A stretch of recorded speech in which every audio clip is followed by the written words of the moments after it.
ենթադրենք միավորվեցին ու հաղթեցին, հետո ինչ են անելու։ Եթե իրենք ասեն, որ հաղթելուց հետո ինչ են առաջարկելու,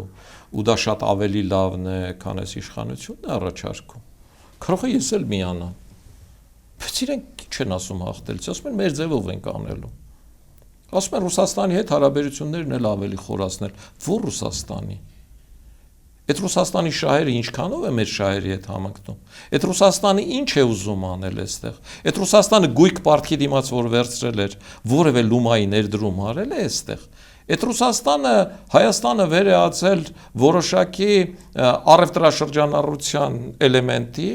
որտեղ գիտական ոլորտները ընդհանրապես, չգիտեմ, այդ սկսած Հրազդան մաշից, որը գիտական ձեռնարկություններ, Պեոմարսից, Մերգելյան ինստիտուտից փակվել են, այդ ուղղությամբ չեն զբաղվում։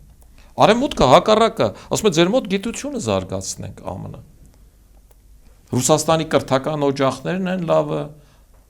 ով որտեղ գնում է, գնաց, չգիտեմ, նույնիսկ բժշկի դիպլոմ է առնում, հետո վերադառնում Հայաստան, ուզում է բժիշկ աշխատի։ Այդ է Ռուսաստանի կրթական համակարգը, այդ եք ուզում, առողջապահական համակարգը։ Այդ Ռուսաստանի լիդերները Լավրովից բռնած, չգիտեմ, Պուտինով իրենց երեխեքը արևմուտքում են ապրում։